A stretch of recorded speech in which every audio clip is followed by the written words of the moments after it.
Assalamualaikum warahmatullahi wabarakatuh. Welcome back to my channel. Selamat datang kembali ke channel saya. Hari ini saya kembali menjumpai kalian untuk memberikan satu tutorial 5 fitur bagus Microsoft Edge. Ini mungkin kamu belum pernah memakainya. Rekan-rekan, salah satu alasan kenapa saya menggunakan Microsoft Edge sebagai browser utama saya karena dia memiliki banyak fitur bila dibanding dengan Google Chrome, Firefox, Opera, dan lain-lain sebagainya. Kali ini saya berikan 5 fitur bagus Microsoft Edge yang mungkin kamu belum pernah menggunakannya. Kalau sudah, alhamdulillah. Mau tahu 5 fitur tersebut? Let's get tutorial started. Kawan-kawan, kalau kamu baru mendapatkan video saya, baru melihat channel saya, bantu saya dengan cara subscribe. Dan kalau kamu sudah subscribe, jangan lupa tekan icon belnya agar kamu tidak ketinggalan dengan notifikasi ketika saya mengeluarkan video yang terbaru.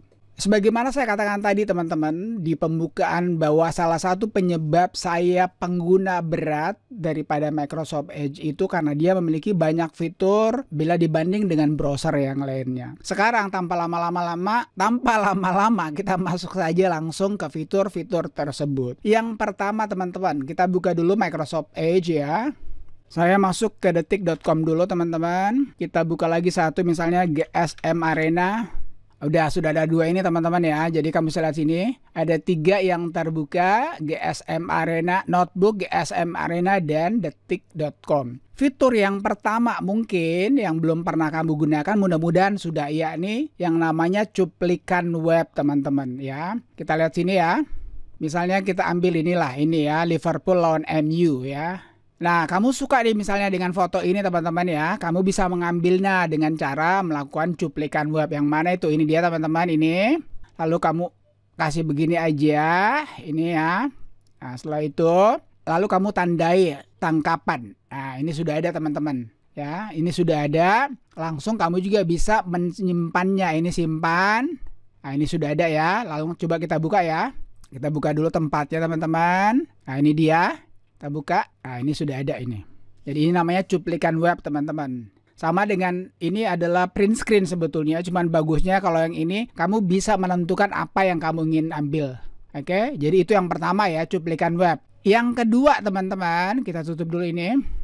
Yakni yang namanya efficiency mode. Nah, efficiency mode ini bagusnya kalau kamu terutama ya menggunakan yang namanya laptop atau menggunakan yang namanya baterai sebagai sumber daripada PC ataupun laptop kamu. Yang mana itu kita lihat sini, kita maju kepada 3 titik ini teman-teman. Kemudian kamu kasih turun ya, ini ada bacaan performa ya. Lihat sini, ini performa, kita klik ini. Nah, di sini mode efisiensinya sengaja saya belum nyalakan teman-teman. Kebetulan saya menggunakan komputer atau PC bukan laptop ya. Tetapi kalau PC ataupun komputer juga kamu bisa gunakan ini. Namun yang paling baik kalau kamu ingin menghemat daripada kamu punya laptop baterai ya atau baterai laptop kamu, lebih baik kamu nyalakan mode efisiensinya begini.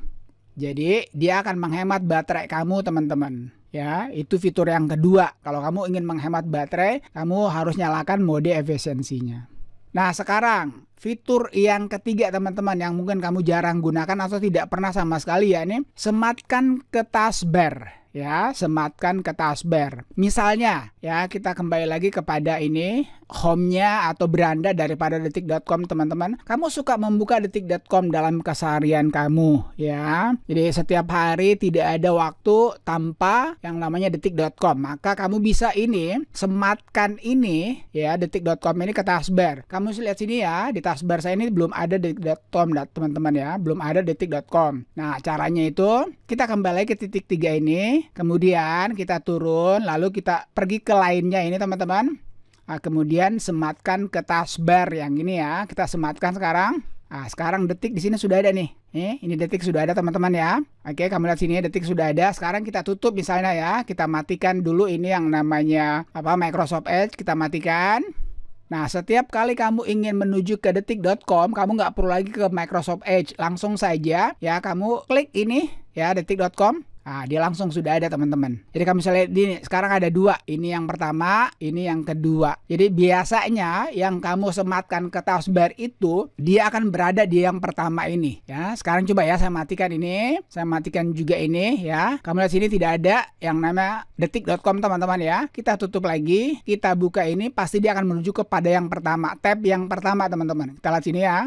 Nah, dia langsung menuju kepada tab yang pertama. Lalu tab yang kedua dan ketiga akan masih tetap ada tentunya. Oke, jadi itu yang ketiga teman-teman. Sematkan taskbar ya. Apa saja, bukan hanya detik.com ya. Sekarang coba ini GSM Arena ya. Saya suka bukanya juga ini teman-teman. Kita masuk kemari, kita lainnya lagi, lalu sematkan ke taskbar. Nah, sudah ada ini GSM Arena-nya. Kamu lihat sini ya, ini sudah ada GSM Arena teman-teman. Fitur yang keempat teman-teman, yakni kita bisa meluncurkan bilah edge. Nah, apa gunanya, yang mana itu bilah edge itu teman-teman? Kita lihat sini ya. Kita kembali ke titik 3 ini. Kemudian kita pergi ke lainnya lagi, lalu luncurkan bilah edge. Lihat baik-baik teman-teman.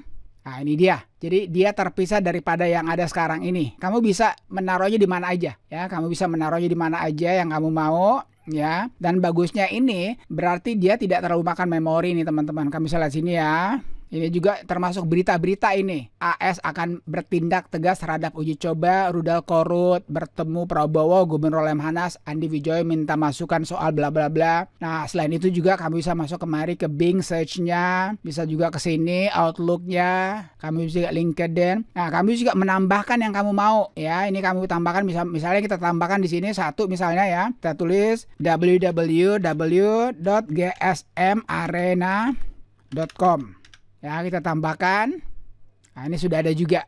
Ya, kita buka ini langsung ada juga. Jadi kamu bisa nambahkan sebanyak mungkin. Nah, kalau teman-teman nggak mau dia goyang kiri kanan misalnya, kamu bisa mempinnya. Kalau pinnya berarti dia akan berada di sebelah kanan teman-teman. Kita lihat ya, kita pin ini, sematkan ya bahasa Indonesianya. Nah, langsung dia berada di sebelah kanan. Ya, jadi dia terpisah ini teman-teman. Jadi kita pin dulu, ini kita bisa mempinnya, dia akan berada di sebelah kanan. Oke, jadi itu fitur yang keempat. Nah, sekarang teman-teman kita unpin dulu ini. Kita tutup dulu.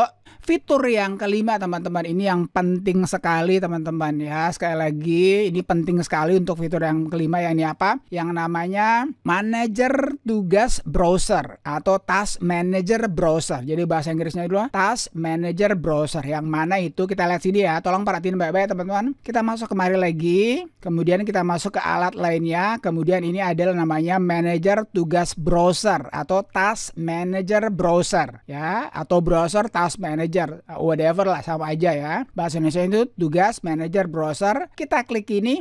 Nah, di sini kamu bisa lihat teman-teman ya, yang mana saja yang mengambil ya CPU paling banyak, yang mana yang mengambil memori paling banyak. Kita lihat sini ya. GSM itu sebanyak 87 MB termasuk gede ya. Kemudian ini kamu bisa lihat sini ya, detik.com 70 saja. Biasanya teman-teman semakin banyak gambarnya itu semakin besar juga dia punya memori yang digunakan ya. Kita lihat sini lagi. Ini notebook ya, notebook juga besar. Ini notebook yang ini teman-teman, yang ini notebook ini notebook ya. Nah, ini notebook. Misalnya kalau kamu merasa ya karena terlalu banyak kamu buka tab, bisa kamu akhiri prosesnya teman-teman. Lihat sini ya, kamu bisa akhiri prosesnya. Lihat sini masih ada ya notebooknya. Akhiri proses. Oke, dia akhiri ini. Nah, sekarang kalau kamu mau menghidupkannya lagi bisa, kamu tinggal refresh aja. Ya, jadi dia tidak akan hilang teman-teman, dia tidak akan tertutup, hanya saja prosesnya diakhiri. Nah, ketika kamu memerlukannya kembali, kamu tinggal refresh aja. Misalnya di detik.com teman-teman ya, kita maju lagi kepada ini, ya ini. Kita akhiri prosesnya teman-teman, detik ini, lihat sini, ini masih ada ya, ini detik, kita akhiri prosesnya. Nah, dia langsung seperti ini teman-teman, dan dia tidak tertutup ya, hanya kita mengakhiri saja prosesnya. Kalau kita mau lihat kembali, ketika dia begini teman-teman ya, kita akhiri prosesnya, maka memori kita itu tidak akan terpakai lagi, CPU kita tidak akan terpakai lagi. Dan ketika kita perlu, kita tinggal refresh aja.